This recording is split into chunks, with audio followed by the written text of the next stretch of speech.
दूसरी तरफ सन्नाटा और इस सन्नाटे में छिपी है एक बहुत बड़ी दरार।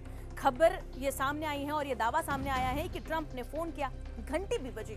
नेतन्याहू के दफ्तर में तैनात कर्मचारियों ने इस फोन को उठाया, लेकिन प्रधानमंत्री नेतन्याहू से ट्रंप की कोई बातचीत नहीं करवाई। नेतन्याहू के स्टाफ ने कुछ न कुछ बहाना बनाकर ट्रंप को इस कॉल में टाल दिया। नमस्कार, आप देख रहे हैं जी न्यूज़ और आपके साथ मैं हूं राधा बकुत्रा। अब ये खबर फैली तो सवाल ये उठने लगा कि ट्रंप और इजराइल के प्रधानमंत्री नेतन्याहू के बीच सीज़फायर को लेकर क्या कोई दरार पड़ गई है? क्या इजराइल इस युद्ध को और भी ज्यादा खींचना चाहता था और ईरान के संपूर्ण खात्मे की हद तक इसे ले जाना चाहता था? क्या अमेरिकी राष्ट्रपति ट्रंप के बीच युद्ध से बाहर निकलने से इजराइल भड़क गया है और क्या इसे इजराइल धोखा मान रहा है? दरअसल बता दें कि विदेश मामलों के जो जानकार हैं उनका यह दावा है कि इजराइल किसी भी हाल में युद्ध से बाहर निकलने के लिए तैयार नहीं था। वो हर हाल में ईरान की हार और अपनी शर्तों पर यहाँ पर समझौता करना चाहता था।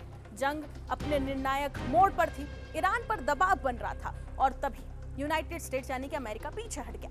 ट्रंप के लिए ये जरूर एक स्ट्रेटेजिक पॉज है, लेकिन नेतन्याहू के लिए ये राजनीतिक जोखिम बन गया है। अब सवाल ये उठता है कि इजराइल जंग क्यों जारी रखने के पक्ष में है। दरअसल बता दें कि पहला जो कारण सामने आया है वो है अस्तित्व की लड़ाई।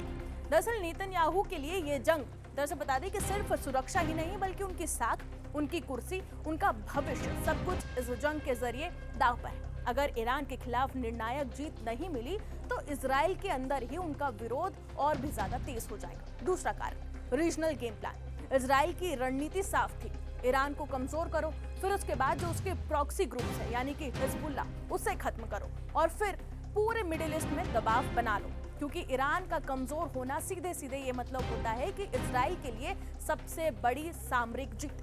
पूरे क्षेत्र में इजराइल को चुनौती देने वाला फिर कोई भी मजबूत देश नहीं बचता। लेकिन अब सीज़फायर ने इस पूरे प्लान को बीच में ही रोक दिया। ईरान के अपनी शर्तों पर यहाँ पर सीज़फायर करवाया, इजराइल को बैकफुट पर ला दिया गया। शुरुआत में यूनाइटेड स्टेट्स यानी कि अमेरिका पूरी ताकत के साथ था, लेकिन अचानक सीज़फायर हो गया, बातचीत हुई और फिर पीछे हटना पड़ा। इससे इजराइल को यह संदेश दिया गया कि उसे अमेरिका ने इस युद्ध में अकेला छोड़ दिया। अब असली विवाद क्या है उसे समझिए। लेबनान, ईरान और शहबाज शरीफ का ये कहना है कि सीज़फायर लेबनान पर भी लागू होगा, लेकिन नेतन्याहू सरकार ने ये साफ बयान दे दिया है कि लेबनान इसमें शामिल नहीं है, यानी कि इजराइल वहां पर भी अपने ऑपरेशन अभी जारी रखेगा, खासकर हिजबुल्ला के खिलाफ यानी कि साउथ लेबनान में। जमीनी सेना जो है वो वहां पर तैनात रहेगी। लितानी नदी के दक्षिण पर कंट्रोल होगा और वहां पर गांव भी तबाह किए जा रहे हैं, लाखों लोग विस्थापित किए गए हैं और सीज़फायर के ठीक पहले भी वहां पर हमला हुआ है।